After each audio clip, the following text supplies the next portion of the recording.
একাদশ শ্রেণীর যারা ছাত্রছাত্রী রয়েছে, তো তোমাদের বাংলা সাহিত্যের ইতিহাস এখান থেকে কয়েকটি প্রশ্নের আমি উত্তর দেব, যেগুলো সাধারণত তোমাদের ফার্স্ট সেমিস্টারে পরীক্ষায় আসতে পারে। তো পার্ট 2 আমি দিয়েছি, এটা পার্ট 3 আমি দিচ্ছি। চর্যাপদের পদকর্তার সংখ্যা কয়টি? না 24 জন। চর্যাপদের ভাষাকে কি বলা হয়? না সন্ধ্যা ভাষা। বাংলা সাহিত্যের ইতিহাসে অন্ধকার যুগ কোনটি? ত্রয়োদশ চতুর্দশ শতাব্দী। শ্রীকৃষ্ণ কীর্তন পুঁথিটি কোথা থেকে আবিষ্কার হয়? না বাঁকুড়া থেকে। শ্রীকৃষ্ণ কীর্তন কাব্যের রচয়িতাকে? বড়ু চণ্ডীদাস। শ্রীকৃষ্ণ কীর্তন কাব্যের শেষ খণ্ডের নাম কি? রাধা বিরহ। শ্রীকৃষ্ণ কাব্যের প্রধান চরিত্রকে? না কৃষ্ণ।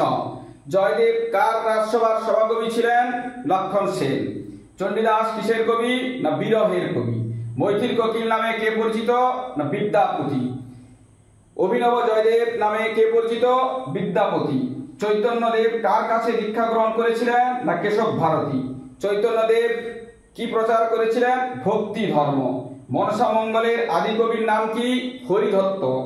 চণ্ডীমঙ্গল কাব্য ধারার আদি কবিকে? না মানিক দত্ত। চণ্ডীমঙ্গলের একজন কবির নাম দ্বিজ মাধব।